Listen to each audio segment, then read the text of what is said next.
마가복음 6장 45절에서 56절. 예수께서 즉시 제자들을 재촉하사 자기가 무리를 보내는 동안에 배 타고 앞서 건너편 벳세다로 가게 하시고 무리를 작별하신 후에 기도하러 산으로 가시니라. 저물매 배는 바다 가운데 있고 예수께서는 홀로 무태 계시다가 바람의 거스림으로 제자들이 힘겹게 노젓는 것을 보시고 밤 사경쯤에 바다 위로 걸어서 그들에게 오사 지나가려고 하시매 제자들이 그가 바다 위로 걸어오심을 보고 유령인가 하여 소리 지르니 그들이 다 예수를 보고 놀람이라. 이에 예수께서 곧 그들에게 말씀하여 이르시되 안심하라 내니 두려워하지 말라 하시고 배에 올라 그들에게 가시니 바람이 그치는지라 제자들이 마음에 심히 놀라니 이는 그들이 그 떡 되시던 일을 깨닫지 못하고 도리어 그 마음이 둔하여졌음이로라. 건너가 게네사렛 땅에 이르러 대고 배에서 내리니 사람들이 곧 예수신 줄 알고 그 온 지방으로 달려 돌아다니며 예수께서 어디 계셨다는 말을 듣는 대로 병든 자를 침상째로 메고 들어오니 아무데나 예수께서 들어가시는 지방이나 도시나 마을에서 병자를 시장에 두고 예수께 그의 옷가에라도 손을 대게 하시기를 간구하니 손을 대는 자는 다 성함을 얻느니라. 아멘. 여러분 기도하면서 응답이 진짜 안 된다 하는 생각이 들 때가 있죠. 응답이 진짜 안 된다 생각하는 때가 도대체 뭘까를 이제 이 말씀을 준비하면서 생각을 해봤어요. 기도가 응답이 된다고 생각하는 것은 즉각적인 반응이 일어나는 것들. 그러니까 사실은 기도 없이도 굳이 기도 없이도 해결할 수 있는 것들은 꼭 응답했다고 하는 것처럼 생각할 때가 있어요. 꼭 믿음이 좋게 얘기하는 거죠. 예를 들면은 수험생들이 시험을 잘 보게 해달라고. 잘 보든 안 보든 어찌됐든 치는 거 아닙니까? 이게 좀 이따가 성적 나오죠? 그거는 응답 바로바로 생각할 수 있어요. 여러분도 그런 기도 해봤는지 모르겠지만 버스 좀 빨리 오게 해달라고. 다 기도해 보셨네. 빨리 와요, 안 와요? 이상하다. 저는 빨리 오던데. 빨리 기도 응답해 주시는 것 같아. 근데 이상하게 하나님이 기도 응답 안 해주시는 것 같다. 너무 힘들다 생각하는 건 뭐예요? 보니까 이제 제 정리예요. 오늘 말씀을 빗대어서 내 힘으로 할 수 없는 거. 사실은 내 힘으로 할 수 없는 거예요. 하나님의 응답만 기다리고 있어야 되는 거죠. 여기도 암도 지금 레인지가 굉장히 넓습니다. 어떤 분은 지금 항암을 20차 이상 받고 있는 분들이 계시고 어떤 분은 항암 딱 한 세트 끝내고 다 나았습니다. 그럼 하나님의 내 기도 다 들어주시는 것 같아요. 근데 20차 넘어가고 그래도 암이 바뀌지를 않고 멈췄다느니 반응이 없다느니 그러면은 나도 이제 내 기도는 응답을 안 해주시나 하는 생각이 드는 거예요. 자, 첫 번째 케이스는 응답을 왜 빨리 해주셨을까? 왜 나중에 케이스는 아직도 안 해주실까? 왜냐하면 두 번째는 내 힘으로 안 되는, 내 힘을 넘어선 영역에 있기 때문에 그렇게 생각이 들죠. 응답이 안 되면은 왜 두렵지 않겠습니까? 응답이 안 되는데 두렵지 않은 사람은 거짓말이죠. 예전에 북한의 그 이면수 그 선교사님, 목사님 평생 노동 하라고 재판 내리는 거를 잠깐 제가 다시 보게 됐었어요. 그분 얼마나 두려웠을까? 결국엔 하나님은 은혜 주셔서 미국으로 다시 돌아오게 했지만 여러분 이면수 목사님 아세요? 눈빛이 잘 모르는 것 같은. 네. 그 북한에서 잡혀가지고 그랬던 분 있지 않습니까? 근데 오늘도 그 노동해야 되고 내일도 노동해야 되고 잡혀가가지고 그렇죠? 얼마나 몸이 병들고 힘들고 어려웠겠어요. 그랬을 때 우리의 생각은 하나님이 응답을 안 해주시는 것 같다. 왜냐하면 내 힘으로 할 수 있는 것이 아니기 때문에 그렇게 생각을 합니다. 우리가 난관에 부딪히게 됐을 때, 소위 말해서 응답되지 않는 것 같다고 생각이 들 때 제가 오늘 말씀을 통해서 두 가지를 좀 기억했으면 좋겠다는 생각을 했어요. 첫 번째는 뭐냐면 우리 주님은 나를 지켜보고 계신다는 거예요. 이거를 우리가 잊지 맙시다. 우리 주님이 나를 지켜보고 계신다. 자, 48절에 보니까 제자들이 난관에 봉착했어요. 바람이 거스름으로 제자들이 힘겹게 노젓는 것을 어떻게 하고 계셨어요? 예수님이 보고 계셨다. 보고 계셨다. 이게 무슨 일이냐면 예수님이 건너편 벳세다로 너희들이 먼저 가라 해놓고 주님이 기도하러 산에 올라가셨어요. 근데 공교롭게도 그날 바람이 세게 불어서 배가 건너편 벳세다로 가기까지가 너무너무 힘든 상황 가운데 놓여 있는 거예요. 그러면 이 배가 보이는 데 있었을까 안 보이는 데 있었을까 저도 잘 모르겠어요. 근데 주님이 그거를 보고 계신다. 제가 이 말씀을 여러 번 저도 설교를 했었었는데 제가 이 말씀을 어제 준비하면서 그런 생각을 했어요. 예수님이 왜 물 위를 걸으셨을까? 왜냐하면 예수님의 배가 없기 때문이죠.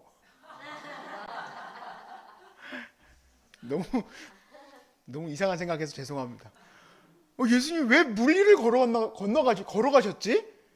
배가 없기 때문이구나. 배가 없으니까 지금 물 위를 빨리 건너 오셔야 돼요. 왜 그럴까요? 제자들이 힘들어하니까 물 위를 걸어 오시는 거죠. 그리고 오셔서는 바다를 잠잠케 하고 그들이 순조롭게 배를 벳세다까지 갈 수 있도록 인도해 주시려고 오셨구나. 무슨 방법을 동원해서라도 하나님은 우리의 문제를 해결해 주시려고 역사하실 줄로 믿습니다. 아침마다 저는 그 무거움이 있어요. 아무튼 이 무거움이 내 마음을 종식해 들어가지 않게 하려고 별 수단을 다 씁니다. 잘못하면 암울해질까 봐. 주님이 응답해 주시도록 기도를 해요.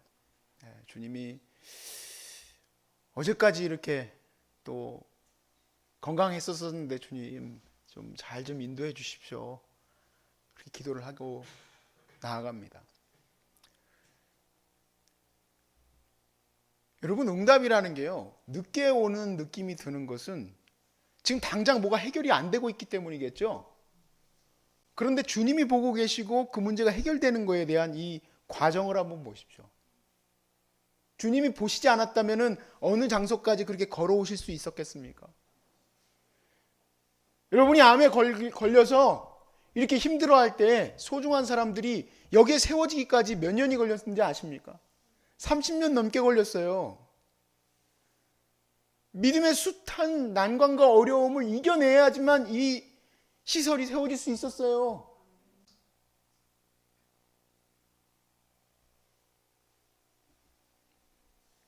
결국에는 내 문제가 해결되려면 갑자기 하늘에서 떨어지는 건 없더라고요. 그 시간까지 하나님이 뭔가 일을 하고 계셨어야 돼. 주님이 걸어오시고 계셨어야 된다 이 얘기예요. 주님이 지금 제자들이 저기서 배가 지금 너무너무 힘들게 노젓고 있구나. 그럼 산에서 내려오셔서 물 위를 걸어서 가셔야 되죠. 그동안 제자들은 계속 노저면서 무슨 생각할까요? 왜 우리를 벳세다로 가라고 해가지고 너도 안 주어지고 예수님도 없고 죽겠네, 배고파가지고 죽겠네. 그리고 기다리고 있지만 예수님은 어떻게 하고 계시는 거예요? 그렇죠. 배가 없네. 이거 어떻게 하지? 그냥 물 위를 건너가야 되겠다 하고 걸어오시고 계시는 거예요. 어떤 한 가지 일이 이루어지기까지 최소 20-30년 이상 거기에서 일이 진행되어지지 않았으면 그 맞물리는 지점이 있을 수가 없더라고. 있을 수가 없어요. 여러분의 응답을 주님은 이미 시행하고 계심을 믿으시기 바라요. 난관에 부딪혔을 때 주님은 내 이 어려움을 보고 계신다. 그러니까 보고 이렇게 가만히 너 많이 힘들겠다 하고 보고 계신다가 아니라 보시고 일을 시작하셨다 이 얘기예요. 보시고 일을 시작하셨다. 이스라엘 백성이 이집트에서 어려움을 당할 때에 출애굽기는 그렇게 시작을 해요. 그들의 고통의 소리를 하나님 들으셨다는 거예요. 들으셨다. 들으셨으면 좀 빨리빨리 좀 일을 하시지. 그게 아니라 하나님은 이미 일을 하고 계시는 거예요. 두 번째 생각할 것은 자, 오늘 말씀에 보니까 예수님이 이제 배 위에서 물을 잔잔케 하셨어요. 그랬을 때 6장 52절 말씀에 이렇게 돼 있죠. 그들이 떡 떼시던 일을 깨닫지 못하고 도리어 그 마음이 둔하여졌다.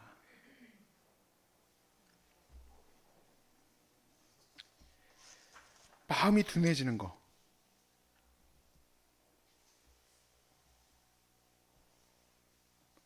하나님께서 지금까지 일하시면서 내게 얼마나 많은 기적들과 은혜들을 베풀어 주셨는데, 제자들이 지금 눈앞에서 보았던 게 뭡니까? 어떻게 물고기 2마리와 떡 5개를 가지고 남자만 5,000명 셌을 때 그 많은 사람들을 먹이고도 남는 역사를 보았는데, 즉 이 말은 무슨 말이었어요? 우리가 어제 본문에서 선한 목자이신 예수, 우리 예수께서는 정말 이 모든 사람들의 어려움을 마음에 두고 계신다 이 얘기예요. 그리고 그런 기적과 역사를 일으키시는 신성을 가지신 분인데, 이렇게 어려운 노를 겪고 있을 때에 그것을 기억하라는 얘기죠. 우리 주님이 얼마든지 이 광풍을 잠잠케 하실 것을 믿으라는 얘기죠. 우리 하나님께서 얼마든지 이 파도를 잠잠케 하실 것을 믿으시라는 얘기죠. 그러면 나는 어떻게 해야 될까? 나는 이 어려움 속에서 조금은 좀 견뎌냈으면 좋겠다는 얘기예요. 그게 좀 말이 좀 이상하네요. 조금 견뎌낸다는 게 좀 이상한데, 내가 어거지로 노졌고 내가 어거지로 막 힘을 다 빼낼 필요가 없다는 얘기예요. 어느 정도는 견디고 있어야 되겠죠. 배가 넘어지지 않을 정도로 내가 어느 정도는 그 텐션을 유지해야 되겠지만, 거기 힘 빼고 있을 필요 없어. 주님이 하실 것을 믿고 오늘 하루를 잘 견뎌나가는 거, 그것이 필요하다는 거예요. 첫 번째는 주님이 나를 보고 일하신다는 거. 두 번째는 주님이 일을 행하시기 때문에 나는 지금 오늘 내가 할 수 있는 영역에서 어느 정도 잘 견디고 이기고 나아가자는 거예요. 저희 부모님이 어려움을 많이 겪었었어요. 목회적인 어려움을 많이 겪을 때 제가 깨닫게 된 게 있어요. 이게 하루 이틀 안에 응답되는 게 없더라고요. 최소 30년, 20년. 그러면 20년 동안 내가 막 오늘 하루 막 그냥 막 머리 터질 정도로 막 주님 막 기도를 내가 24시간 했습니다.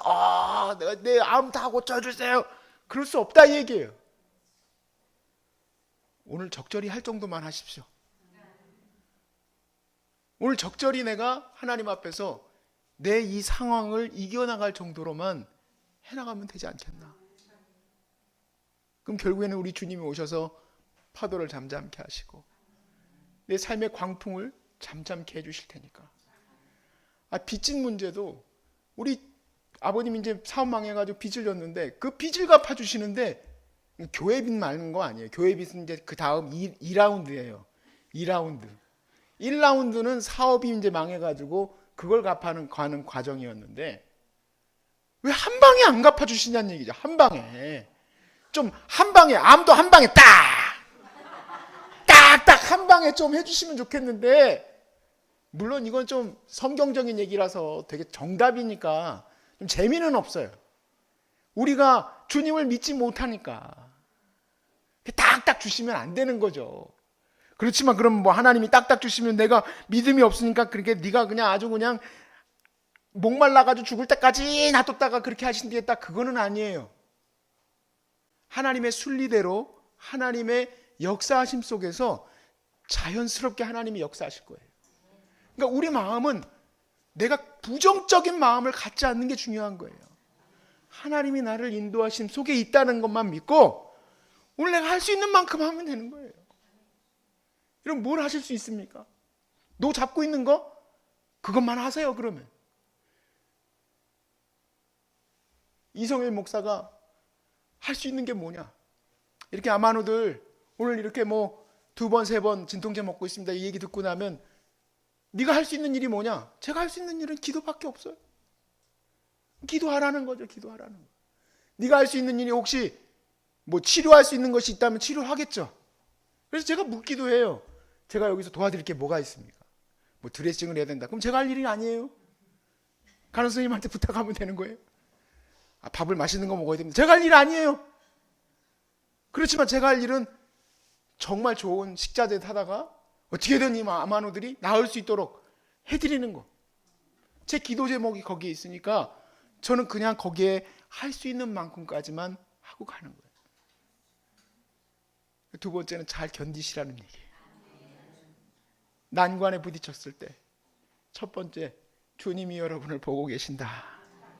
두 번째, 그러므로 잘 견디고 오늘 감당할 만큼만 잘 이어나가시길 바라요. 너무 내일 막 오늘 뭐 30차까지는 맞았으니까 암이 그래도 한 2%는 줄어들어야죠. 주님, 그렇게 책정하지 마세요. 그렇게 책정하지 마셔.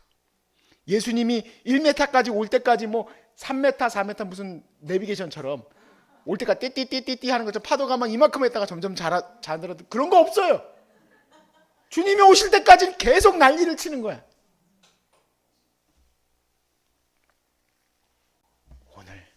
오늘을 주님께 드리십시오. 내일 일은 난 몰라요. 오늘 주님께 이 모든 것을 맡기고 가시길 바랍니다.